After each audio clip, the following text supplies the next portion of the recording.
사라가 127세를 살았으니 이것이 곧 사라가 누린 횟수라.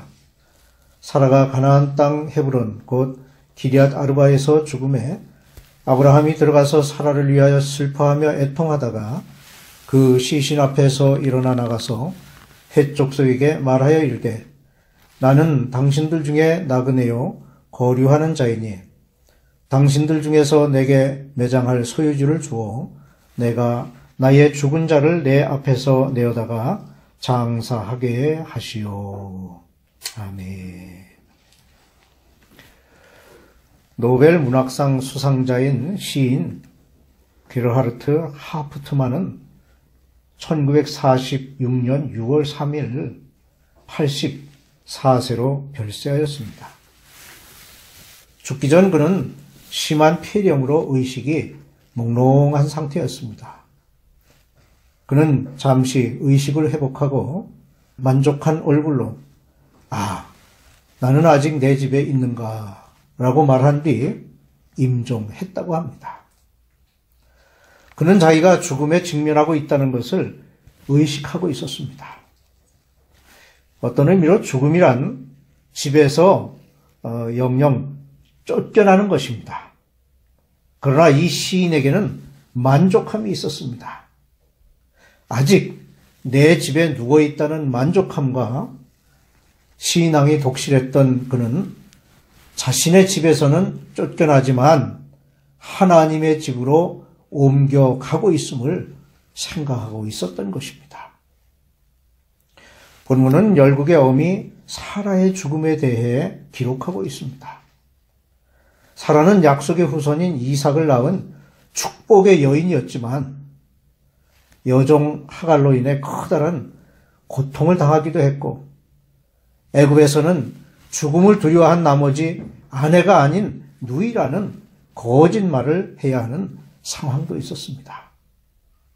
사라는 이와 같이 고통과 기쁨, 좌절과 환희와 같은 온갖 우여곡절을 겪었던 여인이었지만 그 역시 하나님이 정하신 때가 되어 그 영혼이 떠나갔고 아브라함이 아내를 위해 준비해둔 막벨라 굴에 장사하게 됩니다. 창세기 23장 19절에는 그 후에 아브라함이 그 아내 사라를 가나안 땅 마므레 앞 막벨라 밭 굴에 장사하였더라 라고 기록하고 있습니다. 사라는 아브라함보다 10년 젊은 나이였지만 아브라함보다 먼저 죽게 되어 아브라함은 아내가 세상을 떠난 뒤 38년을 더 살았습니다. 이렇게 인생은 누구나 자신의 죽음을 예측할 수 없고 장담할 수가 없습니다. 아버지보다 아들이 먼저 죽을 수도 있고 노인보다 어린 아이가 먼저 죽을 수도 있기 때문입니다.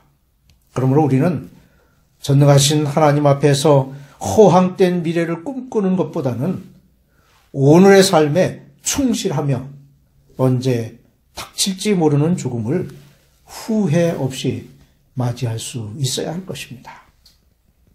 오늘 말씀은 오랫동안 생사고락을 같이 한 사라의 죽음과 그것을 슬퍼하는 아브라함의 모습을 보여줍니다.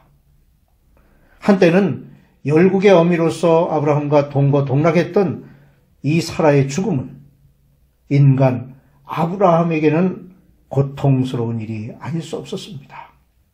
이제 그러한 사라의 죽음을 통하여 우리에게 주시는 죽음의 의미가 무엇인지를 살펴보려고 합니다.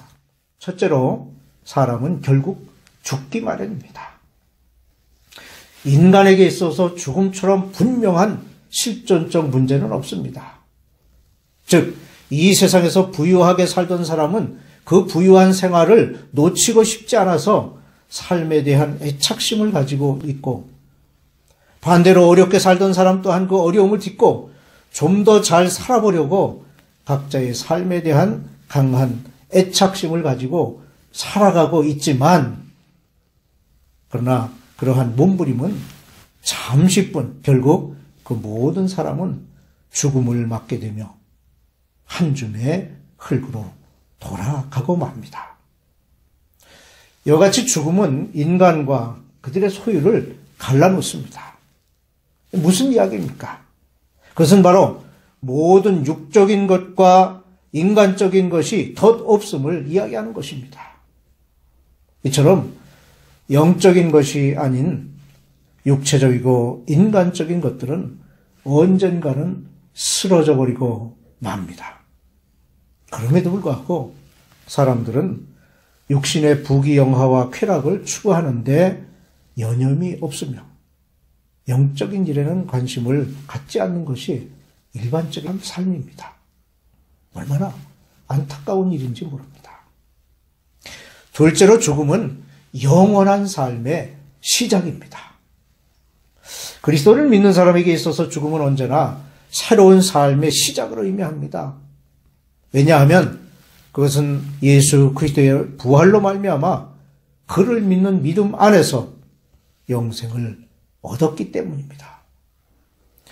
초대교회의 사도들은 가까운 거리에서 예수님을 지켜보았고 부활의 광경을 직접 목격한 목격자들이었습니다. 그러기에 그들은 주님이 가신 그 가시밭길을 걸어갈 수 있었고 복음 전파의 길을 당당하게 걷다가 순교의 자리로 나아갈 수 있었던 것입니다. 무엇보다 그들은 영원한 하늘나라를 믿었기에 하나님의 복음을 위해서 자기 목숨을 촉에같이 버릴 수 있었습니다. 따라서 성도들은 죽어도 죽는 것이 아니라 죽음으로써 다시 사는 역설적인 인생을 살아가는 사람들인 것입니다. 우리가 죽을 때의 세상에서는 우리에게 주는 것이 아무것도 없습니다. 혹 있다면 비싼 가격의 관과 수의로 그의 시체를 돕는 것에 불과하기에 사실 죽는 사람에게 그것은 아무 의미가 없는 것입니다. 어쩌면 그것은 산 사람들의 최면 유지를 위한 요식행위에 불과한 것이라 할 수 있습니다. 육신적 삶에 도취되어 살고자 하는 사람들은 영혼의 영원한 안식보다는 육체의 일시적인 안락함을 위해서 더 많은 준비를 하곤 합니다. 그러나 이것은 사람이 죽은 다음에는 아무런 도움이 되지 못한다는 것입니다.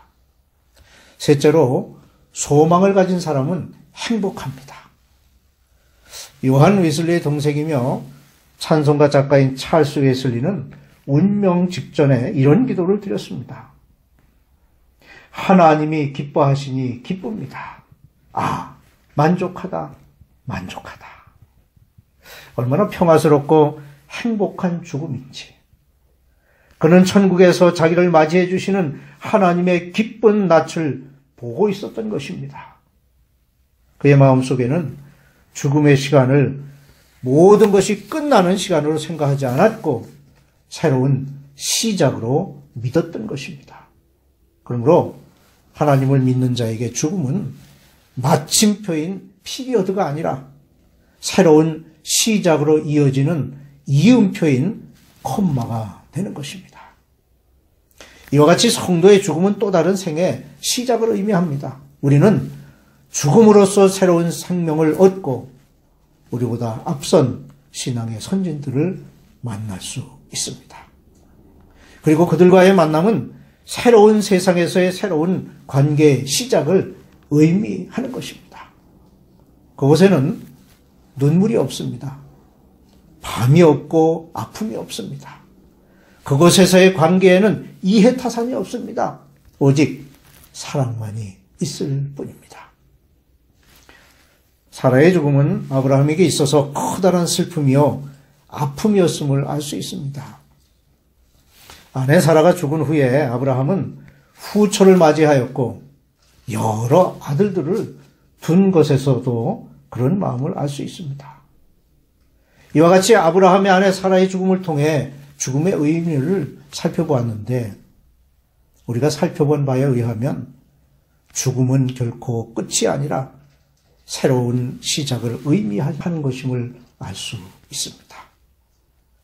한편 아브라함이 사라의 죽음으로 고통스러워하는 것을 보게 되는데 그것은 아마 사라의 죽음에 대한 그 비통함과 함께 이제껏 동반자로 살아왔던 사라가 떠난 후 홀로 살아가야 할 앞날에 대한 외로움으로 고통스러워 했으리라 여겨집니다. 우리 또한 살아가면서 아브라함과 같은 비통함을 겪게 됩니다. 부모의 죽음이나 아내와 남편, 가족과 친구의 죽음이 있습니다. 요즘은 소위 반려동물과의 이별 또한 커다란 슬픔의 요소가 됩니다. 그런데 우리가 가까이에 있던 그런 가족이나 친구의 이별을 대하면서 생각할 것이 있는데 그것은 그 죽음 이후에도 하나님께서는 관여하신다는 사실입니다. 무슨 말씀입니까? 다만 우리는 육체의 활동이 멈추는 그 순간까지밖에 이해하지 못한다는 사실입니다. 우리에게 부활과 영생의 소망이 있음에도 불구하고 사랑하는 사람을 잃었을 때에 슬퍼하는 이유는 바로 이러한 그 이해의 한계 때문입니다. 이때 우리가 할 수 있는 일은 무엇입니까? 그것은 믿음을 가지고 우리의 앞날을 하나님께 맡기는 일입니다. 한 미국인 관광객이 폴란드의 유명한 랍비인 호페차임을 찾아갔습니다. 그런데 단 한 칸 방인 그 집에는 책만 가득하고 가구라고는 긴 의자 하나밖에 없었습니다. 그는 랍비님, 가구는 어디에 있습니까? 라고 물었습니다. 그래서 그 랍비는 그러면 당신의 것은 어디에 있습니까? 라고 되물었습니다. 제 것이라니요. 저는 이곳에 집이 없는걸요. 제 집은 미국에 있습니다. 그렇게 대답하자 이 랍비는 나도 그렇소. 나의 집은 저 하늘나라에 있다오. 라고 말했습니다. 이와 같이 성도의 죽음은 새로운 삶의 시작이요. 영원한 하늘나라의 소망을 가진 사람은 참으로 행복한 사람입니다.